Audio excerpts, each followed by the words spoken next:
नमस्कार. मी पूजा गायकवाड, उपजिल्हाधिकारी महाराष्ट्र शासन. आज मी तुम्हा सर्वांसोबत या व्हिडिओच्या माध्यमातून संवाद साधत आहे. हा व्हिडिओ बनवण्याचा माझा मुख्य उद्देश हाच आहे की नव्याने स्पर्धा परीक्षा करू इच्छिणारे उमेदवार आणि या क्षेत्राचा एक करिअर अपॉर्च्युनिटी म्हणून विचार करणारे सर्व जे विद्यार्थी आहेत त्या सर्वांचे प्रश्न समोर ठेवून ते सर्वांचे जे काही नव्याने असणारे फोकस करणारे जे प्रश्न आहेत ते मी विचारात घेऊन त्या सर्वांचं स्पष्टीकरण माझ्या या व्हिडिओच्या माध्यमातून करू इच्छिते. खरं तर असं आहे की कोरोना व्हायरसच्या पार्श्वभूमीवर लॉकडाऊन जाहीर असल्यामुळे गेली 1-1.5 महिने सगळे कुटुंब घरी असल्यामुळे अनेक लोक आपल्या करिअर अपॉर्च्युनिटीजबद्दल नीट विचार करण्याची त्यांना संधी भेटत आहे. त्याचबरोबर दुसरं एक आहे की हा एक अकॅडमिक इयर संपत असतो. जसं जसं हा अकॅडमिक इयर संपत असतो आणि न्यू अकॅडमिक इयर सुरू होत असतं त्यावेळेस लास्ट इयरला असणारे जे आता लास्ट इयरला जात आहेत किंवा ज्यांचं आता लास्ट इयर संपून ग्रॅज्युएट होऊन पास आऊट होत आहेत असे सर्व विद्यार्थी पॉसिबिलिटी आहे की ते स्पर्धा परीक्षेच्या बद्दल विचार करतील आणि या क्षेत्राच्या प्रिपरेशनसाठी सुरुवात करण्याची संभावना असते.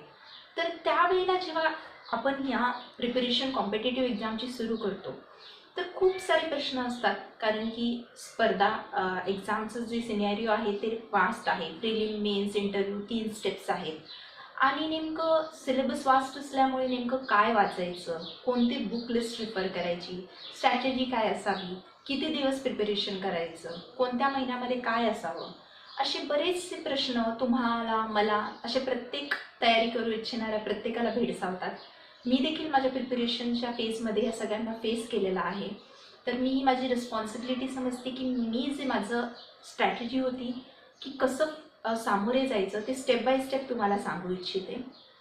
फर्स्ट ऑफ ऑल मला एक क्लिअर करू वाटतं की आपल्याला या क्षेत्राकडे काय यायचं आहे. म्हणजे तुम्हाला कॉम्पिटिटिव्ह एक्झाम्स देऊन सिव्हिल सर्वंट व्हायचं आहे, तुम्हाला डेप्युटी कलेक्टर MPSC देऊन डेप्युटी कलेक्टर DYSP व्हायचं आहे, UPSC देऊन IAS IPS व्हायचं आहे. पण नेमकं तुम्हाला या क्षेत्राकडे काय यायचं आहे. लक्षात घ्या फ्रेंड्स, मी खूप महत्त्वाचं सांगत आहे की तुम्हाला या क्षेत्राकडे काय यायचं आहे. तुमच्या आईवडिलांच्या सांगण्यावरून, तुमच्या मनामधल्या इनर इन्स्टिंक्ट म्हणून, तुम्हाला आवड आहे म्हणून, तुमच्या घरच्यांची इच्छा आहे म्हणून, जे काही तुमचं उत्तर असेल ते तुमच्या स्वतःसाठी ठाम असू द्या. तुम्ही पहिल्या दिवशी प्रिपरेशन सुरू करण्याच्या अगोदर तुमच्या एका डायरीमध्ये मी स्पर्धा परीक्षा देऊन अधिकारी का होऊ इच्छिते ह्याचं एका पानावर व्यवस्थित उत्तर लिहून ठेवा. मी यासाठी सांगते की या उत्तर लिहून ठेवल्याचा नंतर तुम्हाला प्रिपरेशनच्या फेजमध्ये खूप जास्त फायदा होईल. तर सगळ्यात महत्त्वाचं, be true to yourself. तुम्हाला या कॉम्पिटिटिव्ह एक्झाम क्षेत्राकडे का वळायचं आहे, ऑफिसर का व्हायचं आहे याचं एका पानावर व्यवस्थित उत्तर लिहून घ्या. ती डायरी पाहिजे तर तुम्ही कोणालाच दाखवू नका, फक्त ती तुमच्यासोबत असू द्या आणि मी जेव्हा नंतर व्हिडिओमध्ये सांगेन ती कधी कधी रिफर करायची. तर एकदा तुमचं डिसिजन झालेलं आहे की आता तुम्हाला कॉम्पिटिटिव्ह एक्झाम क्षेत्राकडे वळायचं आहे, फर्स्ट ऑफ ऑल मी तुम्हाला सांगू इच्छिते याच्यासाठी असं काहीच नाही. खूप विद्यार्थी म्हणतात की आता मी लास्ट इयरला आहे, तुम्ही सिरियसली प्रिपरेशन सुरू करू शकता. ग्रॅज्युएट होऊन पासआउट झालात तर आता तर तुम्हाला प्रिपरेशन सुरू करणं आहेच. प्लस जर एखादा 2 वर्षाचा तुमचा मध्ये काही गॅप असेल जॉबमुळं किंवा इतर काही रिस्पॉन्सिबिलिटीजमुळं, नो प्रॉब्लेम. तुम्ही जेव्हा केव्हा अभ्यास करत आहात तेव्हा तुम्हाला फुल फोकस्ड अभ्यास कसा करायचा ही स्ट्रॅटेजी मी सांगणार आहे. तर एक लक्षात घ्या, आता तुम्ही जेव्हा प्रिपरेशनसाठी MPSC जेव्हा निवडता तेव्हा सगळ्यात महत्त्वाचा 2-3 स्टेप्समध्ये मी तुम्हाला सांगणार आहे. चेकलिस्ट करून घ्या, पाहिजे तर ते लिहून घ्या. फर्स्ट इम्पॉर्टंट गोष्ट आहे की तुमचं MPSCचं सिलेबस. आता सिलेबस पाहायचा म्हणजे काय करायचं. सिलेबस पाहायचा म्हणजे प्रिलियमचा देखील, राज्यसेवाचा म्हणत आहे मी, प्रिलियमचा देखील आणि मेन्सचा देखील व्यवस्थित तुम्ही साईटवरून सिलेबस काढून घ्या. तो सिलेबसची प्रिंट काढून 1-2 वेळा तुमच्या स्वतःच्या हाताक्षराने तुमच्या वहीमध्ये ते सिलेबस व्यवस्थित लिहून घ्या. त्याचा उद्देश हा सिलेबस पाठ करणे असा नाही, परंतु तो सिलेबस लिहून काढल्याने तुम्हाला फर्स्ट इन्स्टंटमध्ये तुम्हाला कोणते गोष्ट वाचायच्या आहेत ह्याची एक बेसिक एक टॅगलाईन तुम्हाला लक्षात येईल, एक फर्स्ट टॉपिकची आयडिया तुम्हाला येईल. फर्स्ट सगळ्यात महत्त्वाची गोष्ट आहे तुम्ही सिलेबस काढून तो सिलेबस प्रिलिमचा देखील मेन्सचा देखील याच्याने कोणते विषय तुम्हाला अभ्यासायचे आहेत हे तर तुमच्या लक्षात येईलच, परंतु त्या विषयामधले जे सब पॉईंट्स आहेत ॲटलिस्ट तुम्हाला त्याच्या टॉपिक्सच्या नावाची ओळख होईल. दुसरं एक महत्त्वाची गोष्ट, सेकंड, आता तुमचं जेव्हा सिलेबस लिहून झालेला आहे, दुसरी गोष्ट तर सिलेबसनुसार घेणारी पुस्तकं म्हणजे बुक लिस्ट. आता तुमच्या लक्षात येईल की एक 8-10 सब्जेक्ट्स तर आहेत जे कॉमनच आहेत प्रिलिमला मेन्सला. त्याच्यासाठी तुम्हाला एक बुक लिस्टची, स्टँडर्ड बुक लिस्टची आवश्यकता आहे. आता बुक लिस्ट घ्यायची म्हणजे काय करायचं नेमकं, तर सगळ्यात महत्त्वाचं, कुठल्याही एका व्यक्तीची बुक लिस्ट तुम्ही रँडमली फॉलो करू नका. माझं म्हणणं आहे की ॲटलिस्ट एक 2-3 लोकांची जेव्हा तुम्ही बुक लिस्ट कम्पेअर कराल, की माझी आहे, माझ्यासोबत आणखीन 2-4 काही ऑफिसर्स असतील, कुठली क्लासने दिलेली बुक लिस्ट असेल, कुठली कोणी सिनियर कॅन्डिडेट्सनी दिलेली बुक लिस्ट असेल, तुम्ही जास्त ही 10-15 बुक लिस्ट एक्युमुलेट करू नका, पण ॲटलिस्ट 3 लोकांची बुक लिस्ट घ्या. त्या 3 लोकांची book list subject wise compare करा. तुमच्या असं लक्षात येईल की जवळजवळ 70 to 80% संपूर्ण महाराष्ट्राचे MPSCचे कॅन्डिडेट्स एकच प्रकारचे पुस्तकं वाचतात. एखादा 20 ते 30% बुक्स एखाद्या विषयासाठी बदलू शकतात, परंतु जे तिन्ही लिस्टमध्ये जे कॉमन असणारे बुक्स आहेत ते म्हणजे स्टँडर्ड बुक्स, जी बऱ्यापैकी महाराष्ट्रातली MPSC करणारी जनता ही वापरते. जसे की पॉलिटीसाठी लक्ष्मीकांत असेल, हे सगळे अशी कॉमन बुक्स आहेत जी संपूर्ण महाराष्ट्र वापरतं. तर तुम्हाला आता असं करायचं आहे की बुक लिस्ट रिफर करायची. माझ्या पेजवर देखील मी माझी बुक लिस्ट शेअर करत आहे. त्यानंतर तुम्हाला ती बुक लिस्ट रिफर झाल्यानंतर त्या बुक लिस्टनुसार तुम्ही विषयाची, पुस्तकांची विषय नावं लिहून घ्या. आणि माझं एक म्हणणं आहे, सुरुवातीलाच एका विषयासाठी 3-4-5 पुस्तकं जमा करू नका. हार्डली 1 ते 2 पुस्तक तुम्ही एका विषयासाठी नवीन घ्या आणि ती 3-4 बुक लिस्ट कम्पेअर केल्यानंतरच ते एक पुस्तक घ्या. दुसरी गोष्ट मला एक सांगायचं आहे, आता एक बुक लिस्ट झाली. तिसरं एक महत्त्वाचं, फक्त बुक लिस्ट न घेता त्या क्वेश्चन सेट पण एक महत्त्वाचा टॉपिक आहे. तर सुरुवातीपासूनच तुम्हाला जर प्रश्नांची, MPSCमध्ये प्रश्नांची सवय जर लावायची असेल, कारण की मल्टिपल चॉईस क्वेश्चन्स टाईपची परीक्षा आहे आणि त्यामुळे असं आहे की खूप साऱ्या प्रश्नांची पहिल्या दिवसापासून प्रश्नांची भीती नसली पाहिजे, प्रश्न सॉल्व करणं खूप इझिली गेलं पाहिजे. आणि त्यामुळे सगळ्यात महत्त्वाचा पॉईंट आहे की तुम्ही क्वेश्चन सेट घेणं. त्यासाठी नव्याने तुम्ही जेव्हा पण मार्केटमध्ये जाल, सगळ्यात महत्त्वाचं कुठल्याही विषयाचं पुस्तक उचलण्याच्या अगोदर सगळ्यात महत्त्वाचं तुम्हाला काय घ्यायचं आहे, तर प्रश्नपत्रिका विश्लेषण. आयोगाची 2013 पासून ते 2019 म्हणजे लास्ट इयरपर्यंतची प्रिलिम आणि मेन्सची क्वेश्चन सेटचे जे काही ॲनालिसिस, प्रश्नपत्रिका विश्लेषण ज्याला म्हणतात, ते सब्जेक्ट वाईज असतं आणि व्यवस्थित स्पष्टीकरण वाईज असतं. असं तुम्ही पुस्तक घ्या. आणि त्याचबरोबर जेव्हा तुम्ही रेफरन्स मटेरियल बुक लिस्टनुसार पण घ्याल, तेव्हा एक गोष्ट आणखी एक्स्ट्रा घ्यायची आहे, तुमच्या बुक लिस्टमध्ये क्वेश्चन सेट पण एक ॲड करायचं आहे. म्हणजे तुम्ही जॉग्रफीची पुस्तकं घेतली तर तुम्हाला प्लस एक जॉग्रफीचा क्वेश्चन सेट घ्यायचा आहे. सब्जेक्ट वाईज प्रत्येक एक क्वेश्चन सेट घ्यायचा आहे. पॉलिटीचा एक क्वेश्चन सेट, जॉग्रफीचा एक क्वेश्चन सेट. ते तुम्हाला का घ्यायचं आहे ते मी पुढे सांगेल. कसं आहे, पुस्तकातून तुम्हाला तो सब्जेक्ट समजेल, पण तुम्हाला किती समजला आहे, तुम्ही त्या विषय तुम्हाला पुस्तकातून व्यवस्थित समजला आहे का, तो आयोगाच्या लेवलवर तुम्ही सॉल्व करू शकता का, हे तुम्हाला तुमच्या क्वेश्चन सेटवरून त्या टॉपिकवर इमिजिएटली तुम्हाला जज करता येईल. त्यामुळे माझं म्हणणं आहे की कॉमन प्रश्नसंच तर बरेच आहेत, परंतु तुम्ही सब्जेक्ट वाईज देखील प्रत्येक विषयासाठी ॲटलिस्ट एक क्वेश्चन सेट घ्या.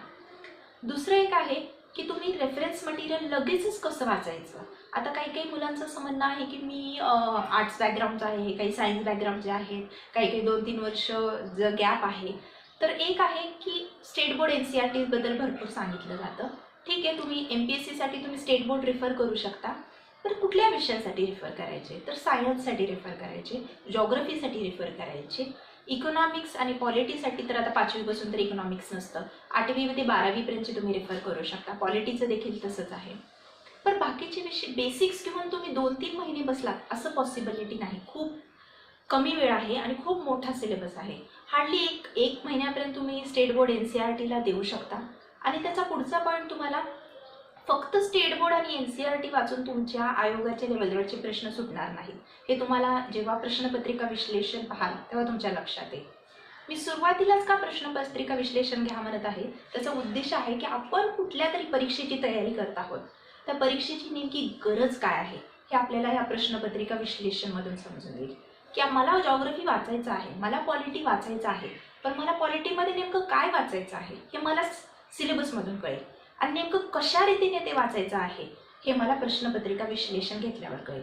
त्यामुळे एक आहे सिलेबसमधला तो टॉपिक पॉईंट वाचायचा, पुस्तकामधून तो पॉईंट व्यवस्थित वाचायचा आणि तो पॉईंट वाचून झाल्यानंतर त्या पॉईंटचे रिलेटेड क्वेश्चन्स हे आपल्याला सोडवायचे आहेत. आता हे 3 गोष्टी मी तुम्हाला सांगितल्या, सिलेबस, बुक लिस्ट आणि क्वेश्चन्स आहे. आता पुढचा महत्त्वाचा टॉपिक, किती दिवस नेमकं काय काय वाचायचं. मी तुम्हाला अशा दृष्टीने आता एक स्ट्रॅटेजी सांगणार आहे की तुमची पुढची येणारी प्रिलिम राज्यसेवा 2000 जी आता पुढे एप्रिलमध्ये वगैरे 21ची येईल, ती तुम्ही पास व्हाल अशा दृष्टीने मी तुम्हाला एक स्ट्रॅटेजी सांगणार आहे. पूर्णपणे नवीन उमेदवारांसाठी मी हे बोलत आहे, कारण की मी स्वतः त्यातून केलेलं आहे. मी पूर्णपणे 3rd इयरला एकदम न्यूली जे मे महिन्यामध्ये अभ्यास सुरू केला होता आणि मी येणारी पुढील एप्रिल महिन्यामध्ये प्रिलिम पास होऊन त्या वर्षी पद प्राप्त केलं होतं. त्यामुळे माझं जी स्ट्रॅटेजी होती तीच मी तुम्हाला सांगत आहे की आज तुम्ही अभ्यास सुरू केला तर मिनिमम तुमची पुढची प्रिलिम जी येणारी आहे एप्रिल मे महिन्यामध्ये ती तुम्ही 100% हमखास तुम्ही पास व्हाल. अशा दृष्टीने तुमच्या प्रत्येक महिन्याचं नियोजन कसं करायचं हे मी तुम्हाला एक आराखडा मी तुम्हाला आखून देणार आहे आज. एक लक्षात घ्या, तुम्ही आज देखील अभ्यास केला, सुरू केला तर तुमचे मिनिमम पहिला निकाल यायला, जर तुम्ही एकही परीक्षा नापास नव्हते झाले परंतु पहिला निकाल यायला मिनिमम 1.5 वर्ष लागतो. तर त्यामुळे एक लक्षात येईल की असं कॉलेजसारखी परीक्षा नाही की आज मी 1 नाईट स्टँड अभ्यास केला आणि उद्या मी एक्झामला गेले आणि मला चांगलं डिस्टिंक्शन भेटलं, असं इथे होत नाही. तुमची कन्सिस्टन्सीची जी पेशन्सची देखील परीक्षा आहे. साधारणतः 1-1.5 वर्ष कन्सिस्टंटली तुम्हाला तेवढाच अभ्यास करायचा आहे. सिलेबस भरपूर वास्ट आहे, तुमच्या वाचल्यावर लक्षात येईल. म्हणजे तुम्ही ॲटलिस्ट पहिली परीक्षा जी द्याल ती पास व्हाल त्याला मिनिमम 1 ते 1.5 वर्ष लागतात. दुसरी एक गोष्ट आहे की पॅरेंट्सची देखील अपेक्षा असते की त्यांच्या मुलांनी अधिकारी व्हावं. खूप चांगलं सुखद स्वप्न आहे हे, परंतु त्यासाठी तेवढंच कोऑपरेशनची देखील गरज आहे असं मला वाटतं. कारण की तुम्ही घरी देखील अभ्यास करत असाल तर 7-8 तास दररोज अभ्यास करण्यासाठी पुरेपूर घरामध्ये तेवढं वातावरण असणं, ॲटलिस्ट एक रूम जी सपरेट असणं तुमच्या अभ्यासासाठी किंवा ॲटलिस्ट एक ब्लॉक तुमचं सपरेट असणं, कमीत कमी डिस्टर्बन्स असणं, घरामध्ये वर्दळ, लोक सतत पाहुणे, टी व्ही अशा अभ्यासाला डिस्ट्रॅक्ट करणाऱ्या गोष्टी नसाव्यात. म्हणजे ह्या गोष्टीची पॅरेंट्सनी देखील थोडीशी बहुत काळजी घेतली तर आपला हा जो अभ्यासाचा प्रवास आहे हा खूपच सुखद होईल. कारण आता जो मे महिना आपण सुरुवात होत आहे असं आपण कन्सिडर करू. आता प्रत्येक महिन्यावाईज काय करायचं हा स्टेप मी तुम्हाला सांगते. मे महिना सुरू होत आहे आणि तुम्ही नव्याने एकदम फ्रेश आहात. तुम्हाला आतापर्यंत MPSCची काहीच आयडिया नाही. तुम्ही सिलेबस पाहिला आहे साईटवरून, क्वेश्चन्स पाहिलेले आहेत, बुक लिस्ट आता नव्याने घेत आहात आणि आता अभ्यास सुरू करत आहात. मला असं वाटतं की तुम्ही फर्स्ट दिवसापासून मी खूप नवीन आहे आणि मला आता कसं होणार, इथं किती सारे पुस्तकं आहेत, इथं किती सारे विद्यार्थी आहेत, काही लोक 4 वर्षापासून प्रिपरेशन करतात, काही ऑलरेडी पोस्ट होल्डर आहेत, हे असले थॉट्स मनात आणणं पहिलं बंद करा. मी पूर्ण प्युअर आहे, माझ्या मनामध्ये कोणतीच निगेटिव्हिटी नाही. स्पर्धेची गरज मी ओळखू शकतो, त्यासाठी लागणारी सगळी तयारी मी करू शकतो आणि ही परीक्षा मला पास व्हायची आहे. एवढं क्लिअर कट 1 लाईनर तुमचा ॲटिट्यूड तुम्ही ठेवा. आणि मे महिन्यापासून तुम्ही असं करा की जे स्टेट बोर्ड्स NCERT जे काही तुमच्याकडे अवेलेबल आहेत प्रत्येक विषयाची ॲटलिस्ट एक बेसिक्स करण्यासाठी तुम्ही ते वाचायला सुरू करा. हिस्ट्रीसाठी, जॉग्रफीसाठी, सायन्ससाठी, इकॉनॉमिक्ससाठी, पॉलिटीसाठी 1 महिना तुम्ही त्यासाठी द्या.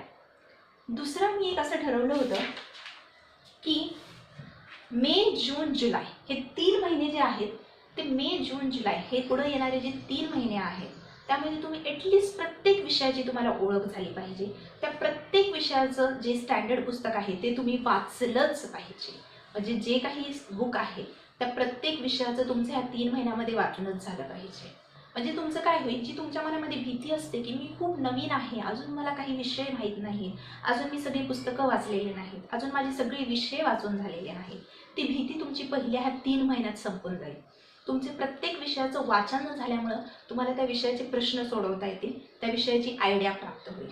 त्यामुळे मे, जून, जुलै तुम्ही प्रत्येक विषय तुमचा ॲटलिस्ट तुमच्या डोळ्याखालून गेला पाहिजे. पहिला महिना तुम्ही बेसिक्सवर द्या, जमेल तर तिथं थोडेसे शॉर्टमध्ये बेसिक्सचे नोट्स काढा. पण पूर्ण नोट्स काढणं म्हणजे पुस्तकच्या पुस्तक उतरवणं नाही असं मी नेहमी सांगते. त्यामुळे जिथं खूप गरजेचं आहे, जो भाग तुम्हाला वाटतो खूप महत्त्वाचा आहे आणि तुम्ही विसरू शकाल त्या गोष्टींचे नोट्स काढा. दुसरं आहे मे, जून, जुलै या 3 महिन्यामध्ये तुमचं एकदम व्यवस्थित फर्स्ट रीडिंग होईल, तुमचं ॲटलिस्ट प्रत्येक विषयाची ओळख होईल. आणि एक मी वेगळी गोष्ट इथं सांगणार आहे, या सुरुवातीच्या 3 महिन्यामध्येच तुम्ही मराठी आणि इंग्लिश ग्रॅमरची देखील सुरुवात करा. ग्रॅमर यासाठी मी म्हणत आहे कारण कसं आहे की पुढे जाऊन तुम्ही जशी जशी प्रिलिम्स जवळ येते तसं तुम्ही प्रिलिमला फोकस करता दिवाळीनंतर. आणि मेन्सच्या वेळेला बाकीचे GSचे भरपूर विषय असल्यामुळे कुठेतरी ग्रॅमरला दुर्लक्ष होतं आणि हा खूप स्कोरिंग भाग आहे. 100 मार्कामधून तुम्ही जवळजवळ 80 देखील सहज देखील स्कोर करू शकता. त्यासाठी सगळ्यात महत्त्वाचं आहे की ह्या पहिल्याच्या सुरुवातीच्या 3 महिन्यामध्येच तुम्ही तुमच्या ग्रॅमरवर देखील काम करा. 1 तास मराठी ग्रॅमर, 1 तास इंग्लिश ग्रॅमर सहज तुम्ही देऊ शकता किंवा अल्टरनेट डेजवर तुम्ही मराठी इंग्लिश ग्रॅमर करू शकता.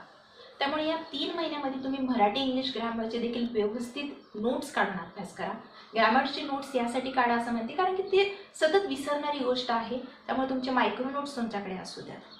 आता जुलै महिन्यापर्यंत तर आहे, परंतु त्याच्या पुढचं ऑगस्ट, सप्टेंबर, ऑक्टोबर हे पुढील 3 महिने तुमची क्रोर रीडिंग झाली पाहिजे. म्हणजे तुमची फर्स्ट 3 महिन्यामध्ये तुमची विषयांची ओळख झाली, तुम्ही ॲटलिस्ट सगळं वाचलेलं आहे, तुम्ही बिगनर्समधून थोड्याशा पुढच्या स्टेजमध्ये गेला आणि ऑगस्ट, सप्टेंबर, ऑक्टोबर हे तुम्ही एकदम फोकस रीडिंगच्या स्टेजमध्ये जाल. म्हणजे प्रत्येक टॉपिक तुमचा 2-2, 3-3, 4-4 वेळेला त्यावेळेला वाचून होईल. आता नेमकं कोणतं वाचा वगैरे असं नाही, पण जे स्टँडर्ड बुक्स आहेत ते तुमचे या पुढील 3 महिन्यामध्ये ऑगस्ट, सप्टेंबर आणि ऑक्टोबरमध्ये हे 3 महिन्यामध्ये तुमचे बुक्स हे व्यवस्थित वाचून होतील. 3-3, 4-4 रीडिंग्स होतील. त्यामुळे तुमचे MCQजमध्ये देखील ॲक्युरेसी वाढत जाईल. एक आहे, मी रीडिंग करायचं म्हणते ना, तर त्याच्यामध्ये कंपल्सरी एक आहे की प्रश्न सोडवायचे.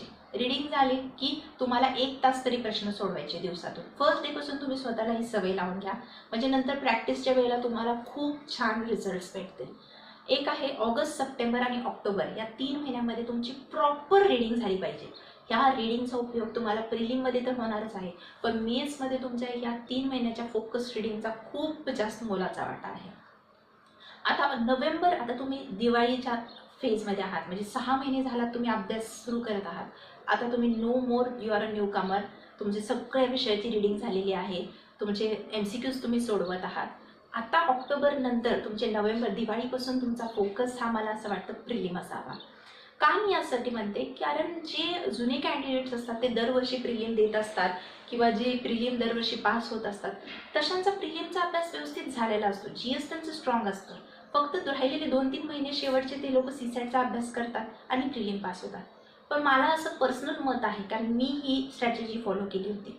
नवीन उमेदवारांना तुमचा मेन्सचा अभ्यास कितीतरी झाला असेल, पण तुम्ही प्रिलिमच पास होऊ शकले नाही तर तुमच्या मेन्सचा काहीच उपयोग राहत नाही अभ्यासाचा. त्यामुळे मला असं वाटतं की तुमचा नोव्हेंबरपासून तुम्ही फोकस हा प्रिलिम ठेवला पाहिजे. प्रिलिम फोकस ठेवणं म्हणजे काय, जे काही तुम्ही अभ्यास करत आहात GSचा तुमचा तसाच चालू ठेवणे. आणि दुसरी गोष्ट आहे, अर्धा वेळ तुम्ही काय करणे, CSATसाठी देणे.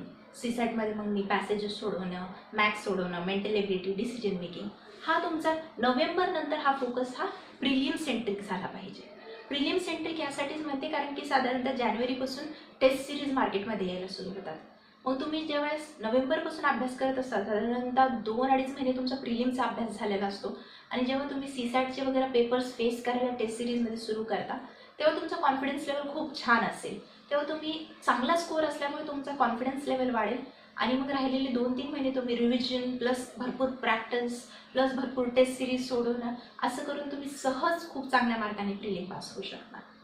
मी तुम्हाला परत सांगते, म्हणजे मेपासून जुलैपर्यंत सगळ्या विषयांची ओळख करून घेणे, ऑगस्टपासून ऑक्टोबरपर्यंत पुढील 3 महिने पूर्ण विषयामध्ये डीपमध्ये जाऊन अभ्यास करणे आणि नोव्हेंबर टू एप्रिलपर्यंत तुमचा प्रिलिमचा अभ्यास करणे. एकदा तुमची प्रिलिम झाली की मेन्ससाठी तुम्हाला परत 4 महिन्याचा टाईम असतो. त्यामुळे आपला हा सुरुवातीचा ऑगस्ट टू ऑक्टोबरमध्ये जो तुम्ही क्रोर रीडिंग केलेली आहे त्याचा इकडे तुम्हाला खूप फायदा होईल. प्लस सुरुवातीलाच 3 महिन्यामध्ये तुम्ही काय केलेलं आहे, तर तुम्ही ग्रॅमर, मराठी इंग्लिश ग्रॅमर देखील वाचलेला आहे. त्यामुळे तुमचं मराठी इंग्लिश ग्रॅमर देखील आहे आणि तुमचा बाकीच्या विषयांचा देखील अभ्यास आहे. फक्त जे असे विषय आहेत जे मेन्ससाठी नवीन आहेत, जसं की ॲग्रिकल्चरचा भाग आहे, सायन्स अँड टेक आहे, तुम्ही त्या 4 महिन्यामध्ये तो नव्याने वाचू शकता. प्लस तुम्ही जो ऑलरेडी वाचलेला भाग आहे तो रिवाईज करू शकता आणि त्या 4 महिन्यामध्ये जास्तीत जास्त अभ्यास करून तुम्ही ती मेन्स देखील पास होऊ शकता. मेन्स पास झाली की इंटरव्ह्यूसाठी तयारी करण्यासाठी पुरेपूर वेळ असतो आणि तुम्ही पहिल्याच प्रयत्नामध्ये तुम्ही पद प्राप्त करू शकता. हे तर राज्यसेवेचं झालंच, पण या अभ्यासाच्या बेसिसवर तुम्ही PSI, STI, ASO किंवा एक्साईज PSI, टॅक्स असिस्टंट अशा वर्षभरामध्ये MPSCच्या विविध परीक्षा देऊन त्या सगळ्या परीक्षा देखील पास होऊ शकता. त्यामुळे मला ह्या व्हिडिओच्या माध्यमातून एकच सांगायचं आहे की तुम्ही कुठे देखील अभ्यास करत असाल तर तुम्ही फर्स्ट इयरमध्ये अभ्यास करून सहजरित्या तुम्ही पद प्राप्त करू शकता, हे क्लिअरली ठेवा तुमच्या माइंडमध्ये. दुसरी गोष्ट, पुण्यातच अभ्यास करावा का? तर या प्रश्नाचं उत्तर मी खूप रिअलिस्टिक देऊ इच्छिते. एक आहे की पुण्यामध्ये म्हणजे काय, अभ्यासाचं एक सेंटर आहे म्हणून नाही, परंतु सगळी पुस्तकं इझिली अवेलेबल आहेत. एक आहे तुम्ही जिथे असाल तिथे अभ्यास करू शकता, फक्त 2-3 गोष्टी तुमच्याकडे असल्या पाहिजे. तर जे काही बुक्स आहेत ते व्यवस्थित असले. समजा मी आज बुक्स आणते, परंतु मला 2-3 महिन्यातून जे काही मॅगझिन्स असतील, ते मंथली मॅगझिन्स असतील किंवा जे टेस्ट सिरीजचे जे क्वेश्चन सेट्स असतील, हे तरी ॲटलिस्ट मला अपडेटेड असणं गरजेचं आहे. त्यामुळे मला एकच सांगायचं आहे, अभ्यास पुण्यात करा किंवा तुमच्या गावी करा, तुमच्या घरी करा, लायब्ररीमध्ये करा. तुमचा 7-8 तास दररोज सायलेंटली व्यवस्थित अभ्यास होईल अशा दृष्टीने तुमचं नियोजन करा. आणि ॲटलिस्ट तुम्हाला सगळे अपडेटेड पुस्तकं, magazines, question series, test series सगळं भेटत राहील अशा दृष्टीने तुमचं नियोजन करा. दुसरी एक गोष्ट आहे की अभ्यास हा खूपच इंटरेस्टिंग आहे, मी नेहमी म्हणत असते. कारण तुम्ही अभ्यास करत असताना तुमच्या लक्षातही येत नाही कशी दिवस निघून जातात, कसं तुम्ही ह्या फ्लोमध्ये वाढत जाता. त्यामुळे 2-3 गोष्टी आहेत. स्ट्रॅटेजी असं काही स्ट्रॅटेजी नसते, तुम्ही जी म्हणाल ती स्ट्रॅटेजी असते. त्यामुळे एक आहे की हा अभ्यास लवकरात लवकर कसा संपेल आणि तुम्ही लवकरात लवकर प्रश्नांवर प्रभुत्व कसं, तुमचा स्कोर कसा वाढेल आणि तुम्ही त्यावेळेला एक्झामला खरी जस्टिस देऊ शकाल, या दृष्टीने तुम्ही ह्या सगळे जे 12 महिन्याचं मी जे नियोजन सांगितलेलं आहे, आता जर सुरुवात केली साधारणतः मे महिन्यापासून, तर येणारी प्रिलिम जी एप्रिल महिन्यामध्ये राज्यसेवेची प्रिलिम असते आणि साधारणतः मेमध्ये कंबाईंडची प्रिलिम असते, ती तुम्ही क्वालिफाय होऊ शकाल. आणि रिअलिस्टिकली तुम्ही आता अभ्यास केला तर तुम्ही मेन्सचा देखील खूप चांगला इनपुट देऊ शकाल. या दृष्टीने मी ही जी स्ट्रॅटेजी तुमच्यासोबत शेअर केलेली आहे. आणि एक गोष्ट मी सांगेन की डे 1 पासून मला 1 वर्षानंतर परीक्षा द्यायची आहे असा ॲटिट्यूड ठेवू नका. डे 1 पासून खूप मेटिक्युलसली, खूप चिकाटीने अभ्यास करा. खूप हुशार लोकांची परीक्षा आहे असं काहीच नाही. जी लोक चिकाटीने, जिद्दीने, पेशन्सली दररोज एक थेंब तळे साचे, तसं आहे हे. एकदम व्यवस्थित डे 1 पासून तुम्ही तुमचे जे टाइम टेबल आहे, जे तुमचे प्लॅन केलेले आहेत ते व्यवस्थित फॉलो करा. जर तुम्ही हे व्यवस्थित करू शकले तर तुम्हाला त्या 1 वर्षानंतर देणारी परीक्षा तुमच्यासाठी खूपच सहजतेने तुम्ही ते पार करू शकाल. इथे खूप विद्यार्थी अभ्यास करतात, इथे खूप लोक खूप वर्षापासून अभ्यास करतात, लाखोंच्या संख्येने लोक अभ्यास करतात. म्हणून भीती घेण्यासारखं काहीच नाही आहे. हा सर्व माइंड गेम आहे. मी पहिल्यापासून सांगत असते, हे सगळं माइंड गेम आहे. तुमचा माइंड एकदम फोकस क्लिअर ठेवा की ही परीक्षा पास होण्यासाठी जेवढी केपेबिलिटी आवश्यकता आहे, जेवढी क्षमतेची आवश्यकता आहे, ती क्षमता मी ह्या वर्षभरामध्ये माझ्यामध्ये डेव्हलप करेल आणि ही परीक्षा मी सहजरित्या पास होईल.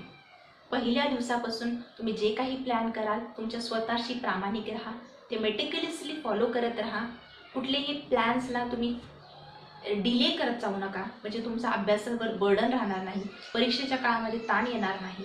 आणि सुरुवातीपासूनच MCQsवर लक्ष राहू देत, सतत प्रॅक्टिस राहू देत. आयोगाची प्रश्नपत्रिका जे विश्लेषण आहे त्याच्यामधून पाहत जा, तुम्ही कुठे स्टँड करता हे वेळोवेळी तुम्ही स्वतःला चेक करत जा.